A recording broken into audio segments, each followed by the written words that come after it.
Okay, parents, let's explore the sometimes overwhelming topic of screen time. Just seeing the walls alone can trigger a stress response, right? The battles over the iPad, the endless request for just 5 more minutes, that nagging feeling of guilt when we give in because we need a few minutes of peace. We've all been there. It's arguably the defining parenting challenge of our generation.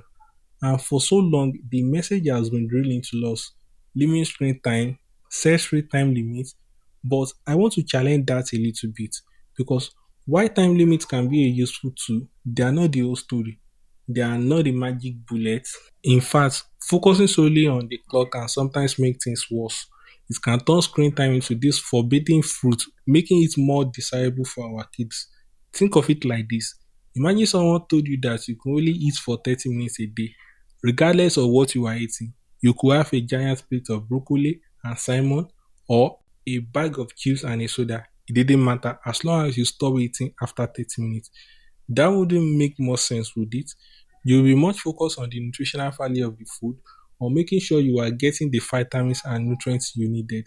It's the same with screen time. It's not just about how long our kids are on screen, it's about what they are doing on those screens. It's about the quality of the content they are consuming and the impact it's having on their brains, their body, and their development. So let's ditch the idea that the same time limit works for everyone as the ultimate solution. Instead, let's shift our focus to the content, to the experience, to the quality of our children's digital interactions. And that brings us to a fundamental distinction active versus passive screen use. Active screen use is in a nutshell when your child is engaged, stimulated, and often learning. Their brains are working, they are creating, they are interacting, they are problem solving. It is the digital equivalent of a healthy, nutritious meal. Think about a child playing a coding game where they are building their own virtual world, learning the basics of programming in a fun and engaging way, or using an app that teaches them a new language through interactive games and quizzes, or having a video call with their grandparents who live across the country, sharing stories and connecting with loved ones, or using a drawing app to create digital arts, expressing their creativity and imagination, or even playing a collaborative online game with friends where they are working together as a team, communicating and strategizing. These are all examples of active screen use. They are activities that stimulate the mind, encourage creativity, and promote learning. Passive screen use, on the other hand, is more about mindless consumption. It's when your child is passively watching videos, scrolling endlessly through social media feeds if they are old enough to have accounts, or playing games that don't require much thought or engagement. It is the digital equivalent of junk food. Think of those endless unboxing videos where kids watch other people open toys for hours, or watching the same short, repetitive video clips over and over again on platforms like TikTok or YouTube Shorts, or playing simple, repetitive games that don't offer any real challenge or opportunity for learning. Now, I want to be clear. I'm not saying that all passive screen use is bad by nature. Sometimes we all need to zone out a little bit, and that's okay. We all need a break. But the key is balance. We want to encourage more active screen use and minimize the passive stuff. We want to make sure our kids are getting a healthy digital diet. So, how do we do that? How do we shift the balance from passive to active? One of the most powerful and often overlooked strategies is co-viewing. This means quite simply watching and engaging with your child's media together. It's about turning screen time into connection time. It's a real turning point. Instead of just handing your child the iPad and walking away, sit down with them, watch that cartoon together, play that video game together, and ask them questions about what they are watching or playing. Discuss the characters, the storylines, and the themes. For example, if they are watching a show about animals, you could ask them which animal is your favorite, why, what do you think it eats, where do you think it lives. You could even pause the show and do a little research together online. If they are playing a building game like Minecraft, you could ask them about their creations by saying something like, wow, that's an amazing castle. How do you build that? What are you going to put inside? You could even offer suggestions, or even better, try building something yourself. If they are into a particular YouTube channel, watch a few videos with them. Ask them why they like it. What do they find interesting or funny? This not only helps you understand their interest, but it also opens up a dialogue about the content they are consuming. Coaching is not just about monitoring their screen time. It's about participating in it. It's about showing your child that you are interested in what they are interested in and that you value their experiences. And it's a fantastic opportunity to teach them critical thinking skills. You can ask questions like, do you think that's realistic? Why or why not? What do you think the message of this video is? Another incredible effective strategy is creating tech-free zones and tech-free times. This is about setting clear boundaries around screen use, and it can have a profound impact on family life. Tech-free zones are designated areas in your home where screens are simply not allowed. No phones, no tablets, no laptops, no TV. The most common and arguably the most important tech-free zones is the bedroom.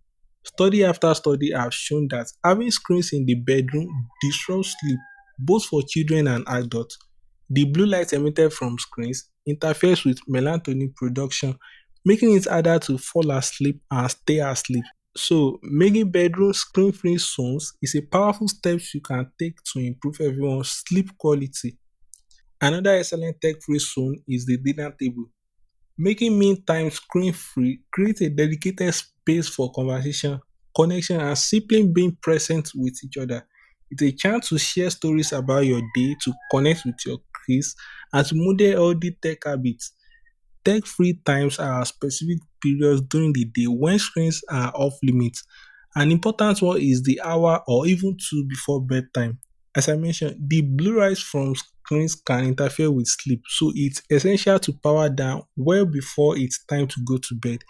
Another great option is during family meals, as we just discussed, or you might designate certain times of the day as playtime or outdoor time when screens are put away and other activities are encouraged. Now, I know this can be easier said than done. Your kids might protest, especially at first. They might complain that they are bored or that they are missing out on something. You might even feel a little anxious yourself without your phone constantly within reach. The key is to start small. Choose one zone or one time to begin with. Maybe it's just making the dinner table a tech free zone, or maybe it's implementing a no screen after 8 p.m. rule. Be consistent. Explain to your children why you are making these changes. Talk to them about the benefits of disconnecting from technology and connecting with each other. And be prepared for some resistance, but don't give up. It gets easier. And of course, if you are going to limit screen time, we need to provide engaging alternatives. It's not enough to say no screens. We need to make sure there are other appealing activities readily available. Think about what your child enjoys. What are their interests? What are their passions? Do they love to be outdoors? Encourage outdoor play like bike rides, hikes, trips to the park, and gardening. Do they love to draw or paint? Set up an art corner with plenty of supplies like paper, crayons, paint, and markers. Do they love to build? Provide Legos, blocks, magnet ties, or other construction toys? Or do they love to read? Create a cozy reading nook with a comfortable chair and a basket of books. Do they love to play games? Have a collection of board games and card games on hand for family game nights. The key is to make these alternatives readily accessible and attractive. Put the board games and puzzle where they are easy to see and reach. Keep the art supplies organized and inviting. Have the bikes and scooter ready to go in the garage. And most importantly of all, we need to model all the tech habits ourselves. Our children learn far more from what we do than from what we say. If we are constantly glued to our phones, checking emails, scrolling through social media, even while we are telling our kids to limit their screen time, we are sending a mixed message. So be mindful of your own screen use. Put down your phone when you are interacting with your child. Be present. Show them that you value face to face connection over digital distractions. It's challenging, I know. We are all accustomed to being constantly connected, but even small changes can make a big difference. Maybe you designate certain times of the day as your own tech free time. Maybe you put your phone in a drawer during dinner or leave it in another room when you are playing with your kids. Maybe you make a conscious effort to engage in activities without phone, like reading a book, going for a walk, or listening to music. And remember, this is not about striving for perfection. It's about finding a balance that works for your family. There will be days when the screen are on more than you like, and that's okay. Life happens. Don't beat yourself up about it. Just try to be mindful, be intentional, and keep striving for that balance. To help you on this journey, I've created a downloadable screen time contract that you can find in the resources section of this course. It's a simple template that you can use with your child to discuss screen time rules, tech-free zones, and healthy alternatives. It's a great way to get everyone on the same page and to make screen time management a collaborative effort rather than a constant battle. So let's recap the key takeaways. It's not just about how long your kids are on screens, it's about what they are doing. So focus on quality over quantity. Encourage active screen use like learning games, creative apps, video calls with loved ones. Minimize passive screen use such as endless scrolling and mindless videos. You should also watch with your kids. Make it a shared experience, a chance to connect and learn together. Create tech-free zones and tech-free times. Reclaim some space and time for real-life interaction. Offer appealing alternatives to screen like outdoor play, arts and crafts, board games, reading. And model healthy tech habits yourself. Show your kids that you value being present and engaged. Now, here's your challenge for this week. Choose one small change that you can realistically implement to improve your family's screen time habits. Maybe it's creating a tech free zone in the bedrooms. Maybe it's committing to coffee with your child for 20 minutes a day. Maybe it's designating one night a week as family game night with no screens allowed. Whatever it is, start small, be consistent, and celebrate your progress. You've got this. This is a marathon and not a sprint.